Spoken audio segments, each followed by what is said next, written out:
Okay, I'm in the shop, and let this be the intro to the shop update.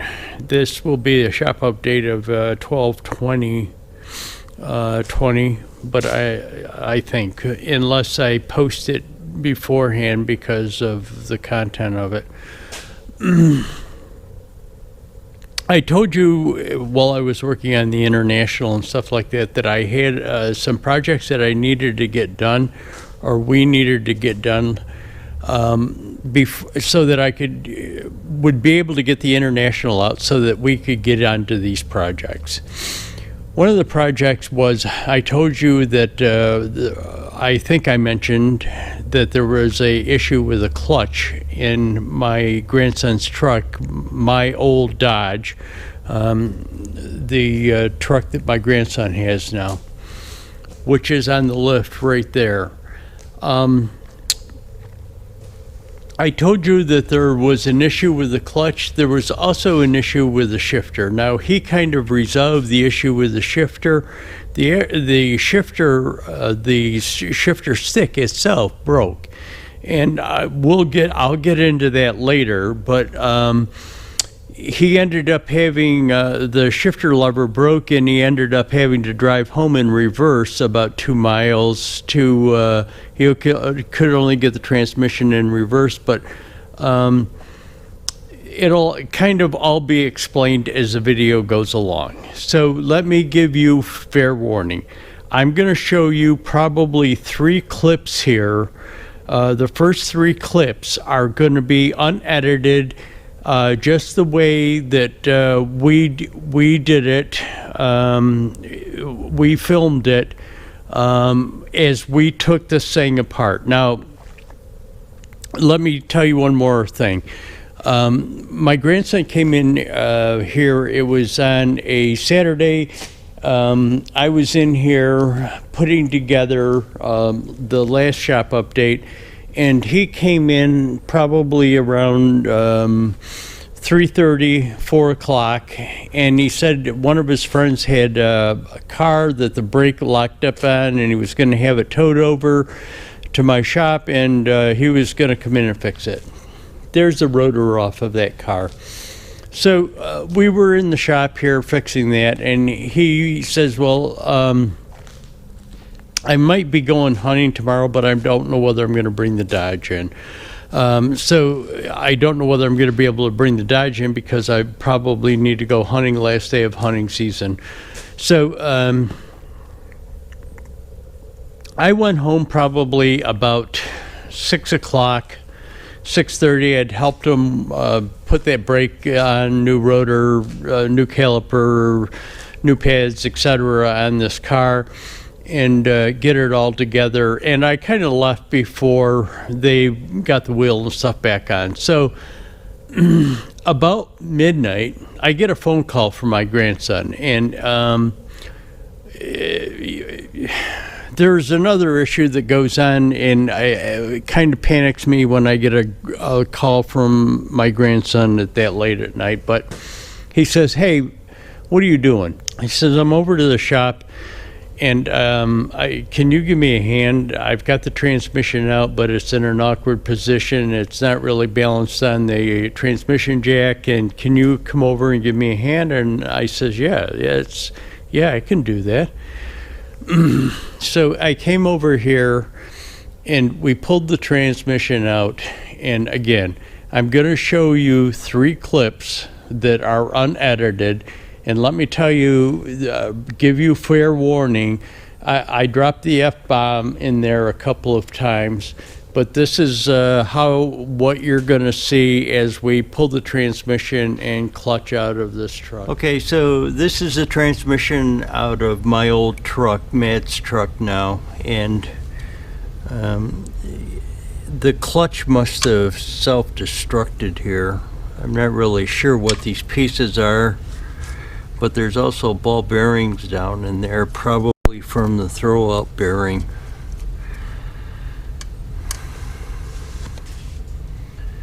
Yeah. I'll bring you back and show you the inside, the clutch.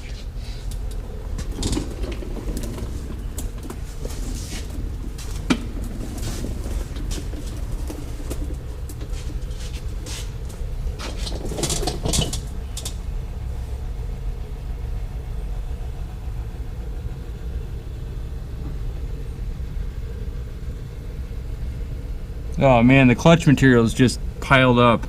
Is it? Yeah. Yeah, the clutch is done.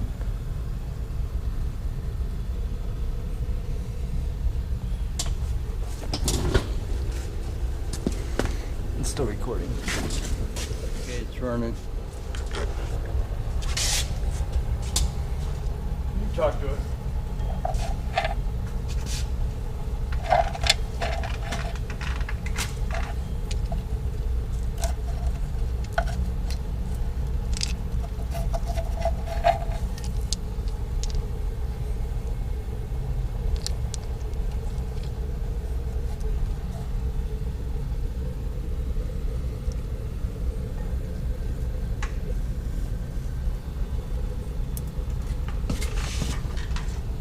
Here, let me.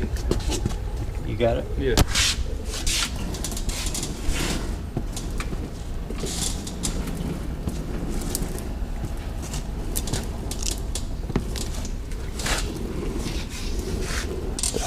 Fuck is this shit? Where do I put this? Just set it right there for now. What the fuck is this? So this was this.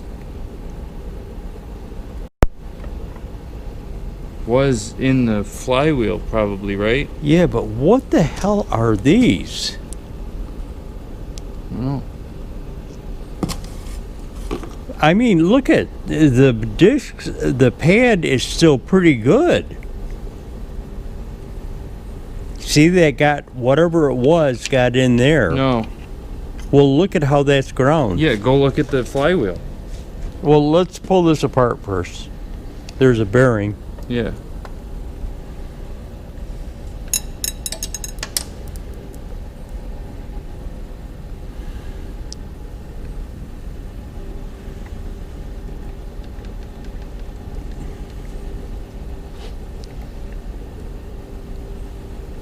Look at that. There must have been something there. Let me see him? Yeah. Right there. That's what that was. There was 4 things that.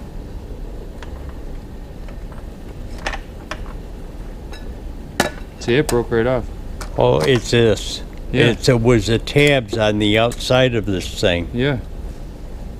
Do you think that's a design flaw? Do you think that's something? I have no idea. They all broke off. Here, are you taking video of that? Yeah, it's still running. Look at it. Look at the metal. Yeah. Well, it's cast, I think. Yeah. You think it was a bad cast?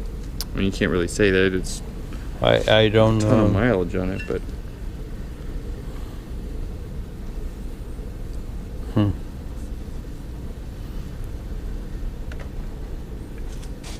Yeah, that's what it is.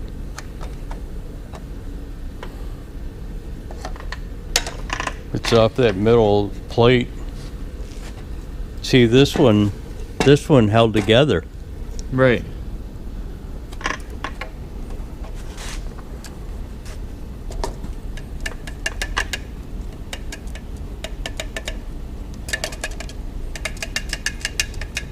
Worn, but what the hell would cause that to disintegrate like that? All of them.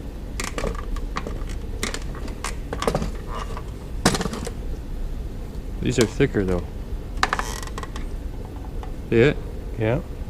Unless this has been worn down. No, these don't get worn.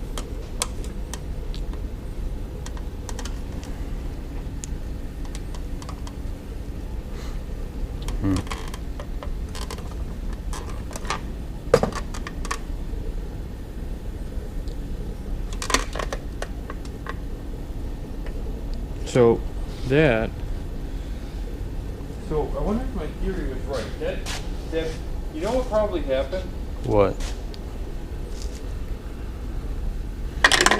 If you look under there, you'll see the bearing that I'm talking about that goes.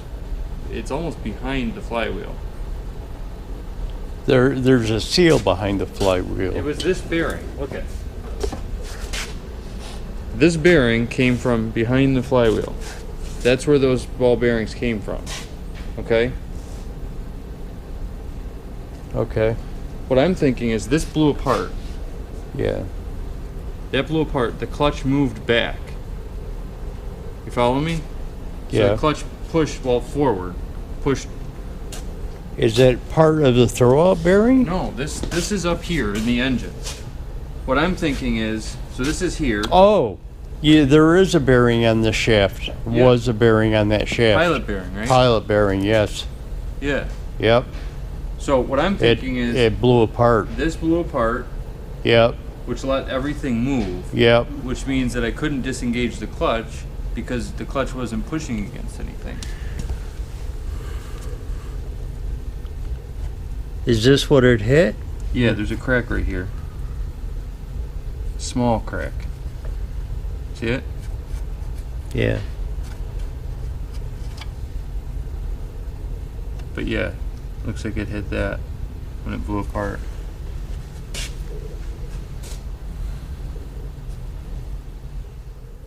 Okay, so now we're back over here, and this is in real time, back in real time again. It wasn't that night. All of this time, I was kind of thinking it was the throw-up bearing that was doing all of this. And in fact, the throw-up bearing is still fairly good. I mean, doesn't seem to be a lot of play in it, and it seems to run pretty free. So what we think happened is this pilot bearing that goes on the end of the shaft and fits into the flywheel or the back of the crank. You'd have to go back under there and take a look at it to see what it is. Gave out. It exploded and gave out, and what it did is cause the shaft to become off-center.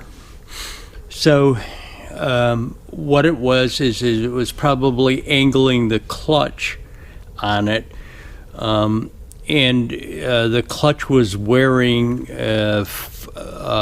on just one side of it. But what happened is this thing gave out and it started wearing. It probably started wearing on the splines of this, and I'll show you what it did to the transmission.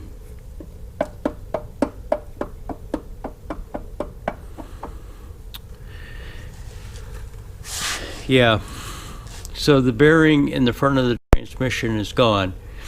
Now we took the output shaft of the transmission, and you don't get any play in it. So it's the front bearing. So they do have rebuild kits for the G56 transmission. It comes with that front bearing. This spline housing probably needs to be replaced also, which is a separate item.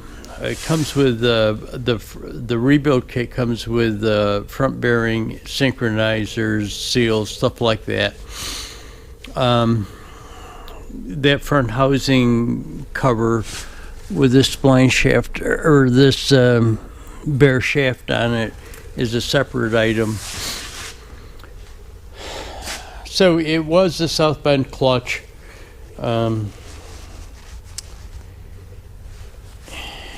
I don't know. We'll talk to South Bend or Thoroughbred Diesel. I think it came from.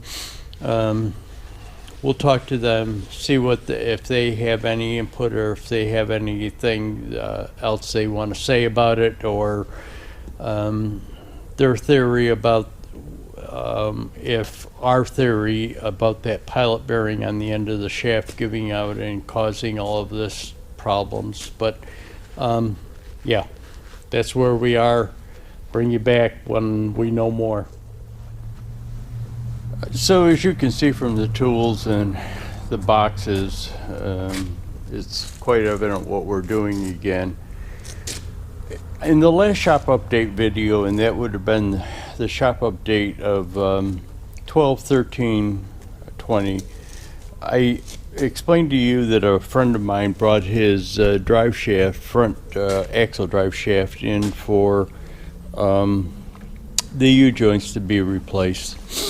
Well, he came back in, he called me, he says, man, I got a knocking, I must have screwed something up.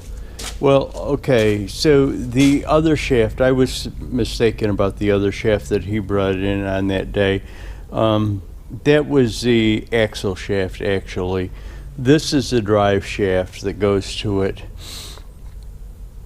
Now, he's got part of it with him, but this part, this upper part, is actually got two universal joints. So there's this one, and then there's a cast iron housing that goes in here with a ball joint, like a fair. It's not really a ball joint because it doesn't have a threaded end on it. It's just a ball, let's call it a ball and socket, that go in here between these two pieces, and then another U-joint goes on. But he's had this issue with this before, and as you can see from that old U-joint right there, it had to be cut off. Now, it had to be cut off because you can't actually get the damn, did I call it a ball joint? U-joint. You can't actually get the U-joint back out of the housing.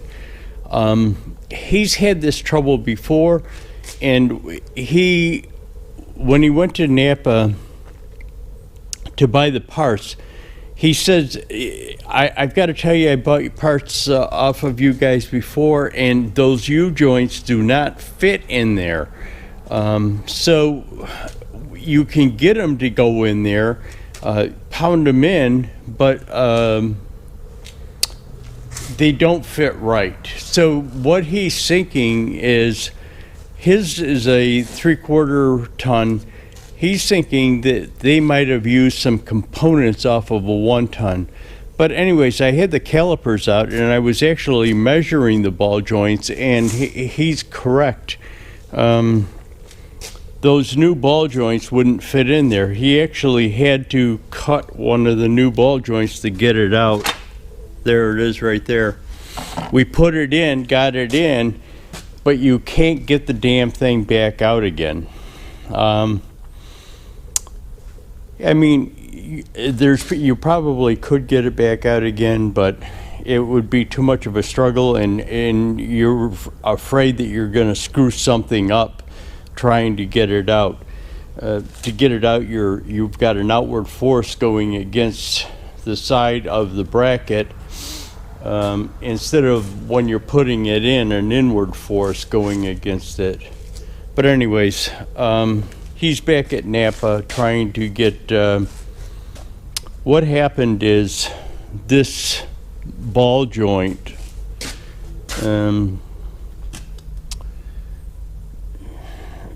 not a ball joint, it broke. It's actually got a bearing on the inside of the ball, needle bearings in there.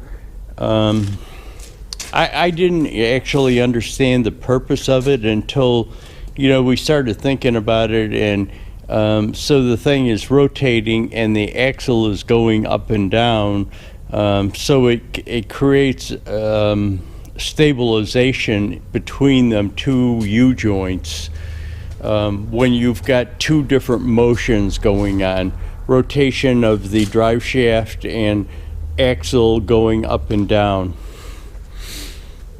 But anyways, we're back at it again. He should be bringing the new parts over, and we'll put it back together this morning. So we finally finished that, getting those U-joints on there. Now, that ball thing that was in between the two pieces where the two U-joints were, he got that new one. There was a spring included in it, which was not in the old one, so that could be part of the reason that we were having problems getting the old one back together. But A new one went in. It had to go in a certain sequence, but we got it, and he took the parts and is gone. So anyways, I just thought I'd share that with you. It was kind of a bitch. I mean, we originally thought that there was, when they manufactured, they might have used two different style number parts on the thing, but it turned out that one of the pieces was bent a little bit, so I put it in the press, straightened it back out again, and we got the ball joints to fit in there. The U-joints, sorry, I keep saying ball joints. The U-joints to fit in there perfectly. So, again, we're done. As you can see, I've got my truck in the shop. It just barely fits in here with the other truck. I mean, I could raise the lift on the other truck and kind of bring this one in farther. But for right now, what I'm doing is one of my fog lights isn't working. I'll go around and show it to you. But I had a haul to make, and I had to go down to Louisville and pick up a couple of generators, and maybe I'll throw a clip over, or a pick and pick over there of the two generators on my trailer. Sorry, Brian, but I was in a hurry, so I couldn't maybe stop in and see you or anything. So, but anyways, I had to make a haul down to Louisville.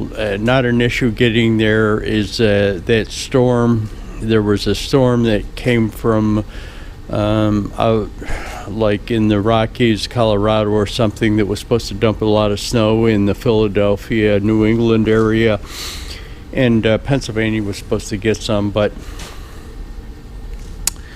I didn't have any trouble getting down to Louisville or getting back. And then when there's a road in the southern part of New York, runs east to west or west to east, whichever you prefer. It's Route 86. It used to be called Route 17.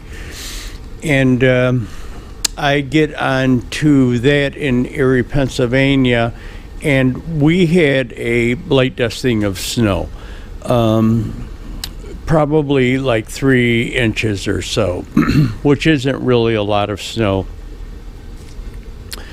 for us. So there shouldn't have been an issue with this. I traveled, I'm not sure how far it is, probably 110, 120 miles, and not one friggin' plow was out. Not one. And I'm being told it's all because of the crisis in the state of New York, because our governor, who is an idiot, shut down the state, basically shut down the state. And of course there is no tax revenue when you shut all the businesses down. So now everybody is hurting and don't have apparently funds to pay plow drivers overtime or anything like that, and our roads aren't getting plowed. Yeah, thanks, Cuomo. Anyways, I brought the truck in because one of the fog lights isn't working. And if I wiggle the wire in the back of the light, it comes back on again. But what I've got to do is check that out. So I just got the truck in here. Going to check that out. Let some of the snow melt off of it. Let me tell you, when I told you about that, the problem with no plows, the only reason I got through there is because I had quite a bit of weight on the trailer, which was in turn putting a lot of weight back onto the back axle so that I could get traction. I got the thing down there, and what I did is I knew if these roads weren't getting plowed, I knew that I would never be able to get my trailer back home unladen, because there's no way that I could make them hills that were unplowed. You know, sometimes what you have to do is kind of like get a running start on these hills. So maybe you increase your speed down one hill so that you can make it up another hill, or on a flat, increase your speed before you get to the hill. To do it when you have an unladen trailer or something that you're towing. Now you got to understand that trailer weighs 8,000 pounds unladen. So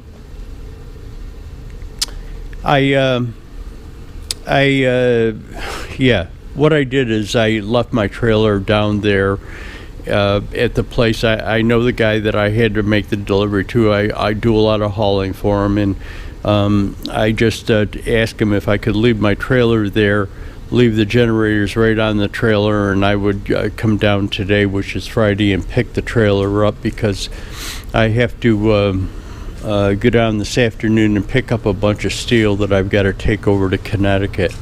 But anyways, so my trailer's down there. I left the trailer there just so that, because I knew I wouldn't be able to make it home up over those hills with the trailer, and so I left it there, and then giving them a chance to plow the roads, which I don't even want to get into the plowing situation. It's just ridiculous. What, you know, I understand that virus affects people, but basically it affects only people that have pre-existing illnesses. The chance of you dying from that virus, unless you have heart disease or respiratory problems, is almost nil. So what in fact they did with this thing is impacted everybody over a few. And I don't see the state coming out of it unless the federal government bails this state out. I don't see the state coming out of it. I see this having to file bankruptcy. But anyways, yeah, I'm going down there. The roads are plowed now, so I'll go down there, pick my trailer up, go down to the metal place and pick up the load that I have to take there Monday and put it on the trailer. Okay, so it's the next day from when I showed you the video of my truck, and I'm sorry about the rant about the plowing and politics, but let's get into it. I didn't get around to fixing that fog light, so this is why the truck is back in here today. That, and I had to put air in the tires. So let me tell you, when I had the tires changed, they didn't clock them right. So the valve stem on the inner tire is in between two slots of the outer tire, so you can't get to it. So what I ended up having to do is come in here today, was going to fix the light and check the air pressure in it. This side was fairly good. I mean, it was down.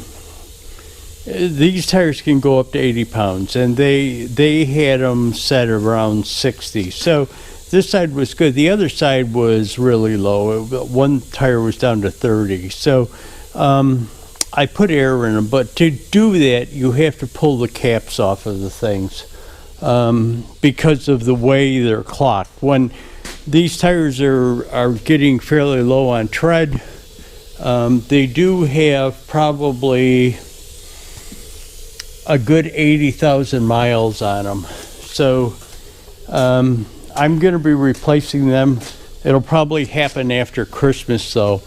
But when I go in to have them replaced, I'll make sure that I tell them, you've got to make sure that you clock it so that the valve stem on the inner tire is accessible through one of the openings. But I'm going to come around now and take care of this fog light.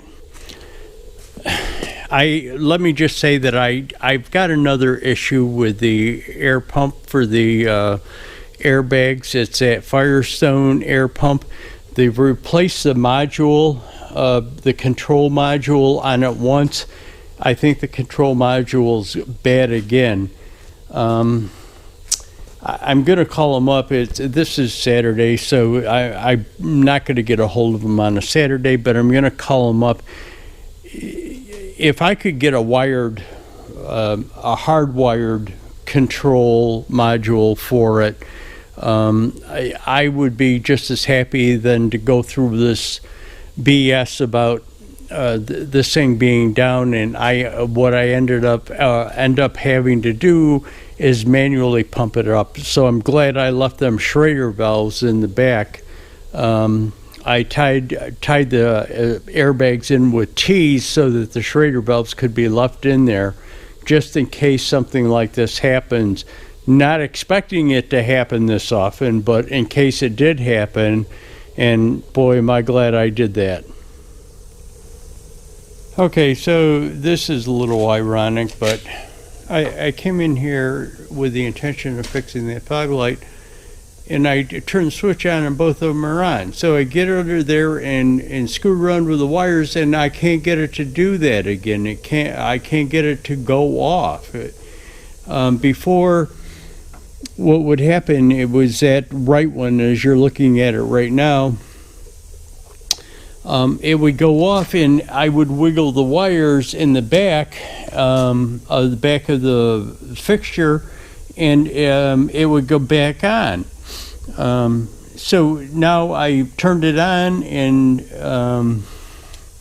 wiggle the wires, wiggle the connection up farther in there, can't get it to go off. So I'm going to leave it for now. If it comes back again, I'll try and figure it out. Okay, so just to give you a brief overview of what's going on. We still haven't done anything with this transmission. It's going to be started tomorrow, which is Sunday. We're going to start tearing apart. One of the things we need to know for the input shaft is the number of teeth on the gear on the input shaft on the inside of the transmission. So got to pull that transmission apart to get a new input gear and shaft for it. Probably going to get the bearing, the synchronizers. As long as we got it apart, might as well do it. So the truck is still up here. What our plans are to do is he's going to come in tomorrow and start tearing that apart. We're going to pull the truck out, probably just use the tow motor, pull the truck out, put it out in the parking lot so that I can get the International in here. What is going on with the International is it was pretty cold here. Last couple of days, not today, but the last couple of days it's been really cold and snowy. So what we're going to do, I've got to pull the International in. One of the things that I did is I went out and started it. Took me a while to start it, so I've got to I've plugged that block heater in, and I know that works. What I'm going to do is also get a trickle charger for those batteries to put in there. But the problem is I got it started and I was going to pull it up behind the shop to start doing some stuff on it, even though it's outside and cold.